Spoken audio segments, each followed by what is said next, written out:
আল্লাহ পাক রব্বুল আলামিন বলেন ওয়ানফিকু মিম্মা রাযাকনাকুম মিন ক্বাবলি আন ইয়াতিয়া আহাদাকুমুল মাউত।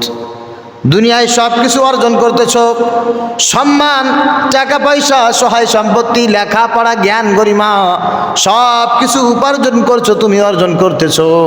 হে দুনিয়ার মানুষ, এইগুলো আল্লাহর রাস্তায় খরচও করতে শেখো।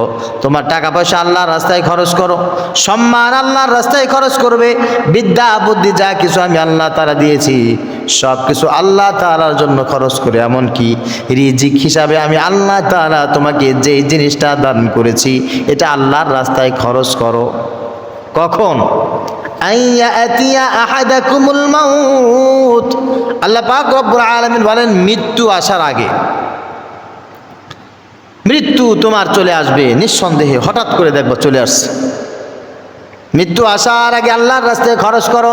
আল্লাহ তাআলা নিয়ামত স্বরূপ রিজিক তোমাকে যা কিছু দান করেছেন সব কিছু তুমি আল্লাহর রাস্তায় খরচ করতে থাকো। মনে করবা তুমি আল্লাহর রাস্তায় যদি খরচ করতে পারো মৃত্যুর প্রস্তুতি তোমার জন্য নেওয়া সহজ হয়ে যাবে।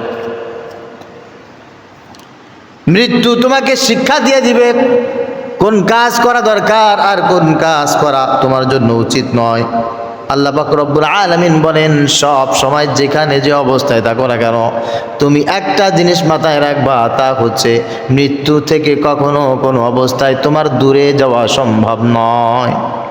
কুল ইন্নাল মাউতাল্লাযী তাফিররুনা মিনহু ফাইন্নাহু মুলাকীকুম। হে নবী আপনি বলে দেন মৃত্যুর কথা তোমার সামনে